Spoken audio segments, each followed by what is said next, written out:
L'affaire entourant un appartement d'Yvonne Bawizibadi Gnassingbé à Dubaï est au cœur d'une lutte de succession. En dehors de ses biens mal acquis, dont une forte somme d'argent planquée dans une banque en Suisse, la famille Gnassingbé, qui traite le Togo depuis bientôt 60 ans, se fait parler d'elle dans d'autres paradis fiscaux. Les données de Dubaï révèlent l'intérêt que porte cette famille et ses proches pour cette ville où ils disposent de nombreux biens, dont des appartements. La fratrie Gnassingbé est estimée à plus d'une cinquantaine de personnes. Le géniteur Étienne Gnassingbé Eyadema, qui multipliait les conquêtes féminines, n'avait pas tous ses enfants sous le même toit, tant ils étaient de différentes mères. Durant les 38 ans de règne de leur père, certains enfants se distinguaient par leur dérapage, leur prodigalité, les courses dispendieuses, l'usage des armes à feu contre les manifestants de l'opposition, etc. À la mort de leur père le 5 février 2005, deux se sont particulièrement investis pour la prise sanglante du pouvoir, près d'1 millier de Togolais tués selon le rapport de la LTDH, notamment Kpacha Gnassingbé et Faure Gnassingbé. La fratrie Gnassingbé, en commençant par le père, contrôle des pans entiers de l'économie du pays, soit directement soit par des prête-noms. De 1968 en 1998, les Suharto avaient fait main basse sur l'économie de l'Indonésie. C'est le cas aussi des Gnassingbé qui prennent en otage tout un pays, le Togo, depuis 1963. Yvonne Bawizibadi Gnassingbé, épouse Wala Azumaro, pharmacienne de son état, décédée il y a plus d'1 an, avait également sa société et disposait de la faveur de sa famille qui détient tous les leviers du pays. Yvonne Bawizibadi et Innocente Naka Gnassingbé ont pour mère Angèle Abla Ayasu, cette dernière originaire de Couvé et parent de feu Apollinaire Yawovimadji Agboyibo. Les deux dames ont un demi-frère du nom d'Yves Lawson. Yvonne Bawizibadi, très discrète, est l'une des rejetons de feu Gnassingbé Eyadema à aller au bout de ses études supérieures. Diplômée en pharmacie, elle lance en mars 2001 la société togolaise de médicaments, Sotomed, pour récupérer un vaste marché en souffrance après la faillite de Togo Pharma. Dans l'annuaire des pages jaunes des entreprises africaines, on peut lire ceci: Sotomed est une société commerciale spécialisée dans la vente des produits pharmaceutiques au Togo. La force de vente des commerciaux, la bonne stratégie marketing et l'organisation classique nous font compter parmi les meilleures sociétés de la place. À Sotomed, c'est la livraison directe en pharmacie des produits pharmaceutiques, vente des produits pharmaceutiques.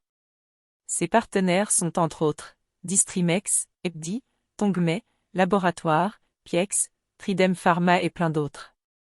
En gros, dans le jargon de la distribution des produits pharmaceutiques, Sotomed est un grossiste répartiteur privé. La Sotomed dispose de tous les passe-droits, fisc, douane, taxes. Il ne pouvait en être autrement pour une fille à papa. La Sotomed, c'est l'exclusivité de la livraison des centres étatiques et para-étatiques, notamment les CHU et CHR sur l'ensemble du territoire. Tous les marchés du ministère de la Santé lui reviennent de droit, de même qu'une grande partie des livraisons de l'armée, en tout cas jusqu'à une récente période. La Sotomed alimente également le juteux marché de vente de médicaments au grand marché de Lomé, un circuit illicite, mais toujours protégé par des mains obscures, malgré les conditions douteuses de conservation et la non-qualification des vendeurs. Enfin, Dame Yvonne Bawizibadi Gnassingbé, parallèlement à sa société de distribution des médicaments, s'était installée au grand marché de Lomé où elle s'investissait dans l'importation et la vente des pagnes avec son corollaire de scandale sur la qualité. Un appartement à Dubaï au centre d'une lutte de succession. Les dirigeants africains, les membres de leur famille et leurs proches mettent beaucoup d'argent de la corruption dans l'immobilier à l'étranger, pendant que dans leur propre pays, on remarque un désert de logements sociaux. Le journaliste français Thomas Dietrich, condamné et expulsé du Togo à la suite d'un procès expéditif, après une arrestation musclée pour l'éloigner de la mascarade électorale opérée lors des législatives et régionales du 29 avril dernier, s'est lancé à la recherche des biens mal acquis de Faure Gnassingbé et ses proches. Sa première capsule diffusée sur les réseaux sociaux montre des résidences onéreuses à l'abandon, menaçant ruine, et qui n'ont pour résidents que des serpents et autres reptiles depuis des années. Tout comme Faure Gnassingbé, d'autres membres de la famille qui régentent le Togo depuis plus d'un demi-siècle disposent de biens à l'étranger.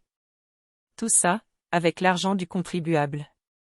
Dans les données de Dubaï apparaît un appartement immatriculé au nom de Bawizibadi Gnassingbé épouse Wala Azumaro.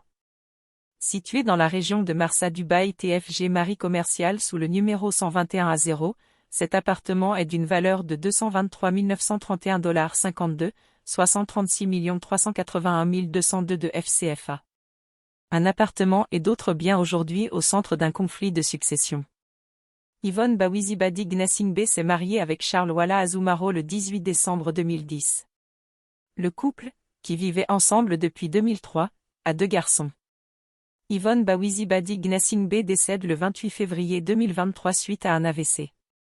Pendant qu'elle était en soins intensifs au pavillon militaire du CHU Sylvanus Olympio à Lomé, son mari, qui était à son chevet, a été interpellé par les services de renseignement, interrogé à plusieurs reprises sur les circonstances de la crise de sa femme, et jeté en prison sous le chef d'inculpation, omission de porter secours.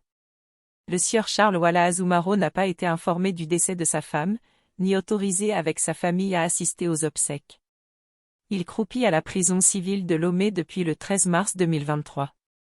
Selon maître Mawaba Songbalouki, docteur en droit et avocate au barreau de Marseille qui a consacré une sortie sur TikTok à cette affaire, Charles Wala Azumaro, ingénieur informaticien formé en Allemagne et directeur général du groupe Afriatech Sarl, African Advanced Technology, est victime d'un règlement de compte et d'une vengeance de la part de sa belle-sœur innocente Naka Gnassingbé, veuve de Souza et directrice générale de l'ANPGF, Agence nationale de la promotion et de garantie de financement des PME.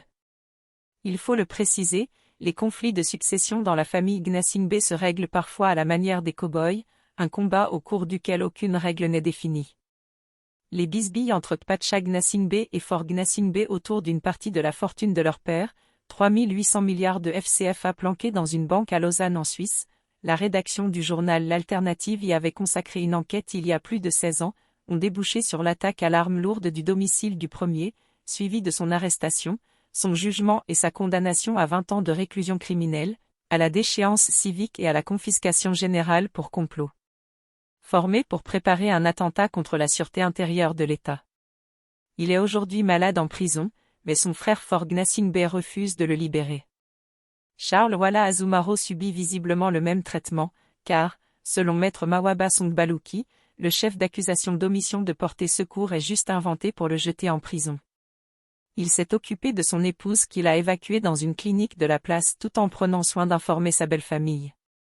Alors qu'il était au chevet de sa femme encore dans le coma, sa belle-sœur innocente Naka Gnassingbé s'est invitée au domicile du couple pour sceller la chambre principale avant de revenir plus tard ramasser dans 2 valises les bijoux et autres effets précieux de sa sœur pour une destination inconnue.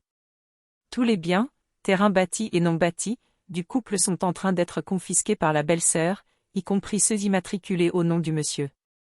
L'appartement de Dubaï est également dans le lot des biens que la belle-sœur cherche à récupérer. Charles Wala Azumaro est déjà séparé de ses 2 garçons, il va devoir perdre des biens, y compris ceux qu'il a lui-même acquis à la sueur de son front. Ses proches sont persuadés que son maintien en détention par des juges qui reçoivent des ordres de la hiérarchie et des tiers, n'est pas lié à une quelconque omission de porter secours, mais a pour but de le neutraliser afin qu'il ne prétende à aucune succession. Les biens mal acquis, source des malheurs de l'Afrique, se retrouvent souvent au cœur de drames familiaux. C'est le cas actuellement de l'appartement de Dubaï au nom d'Yvonne Bawizibadi Gnassingbé. Copyright L'Alternative.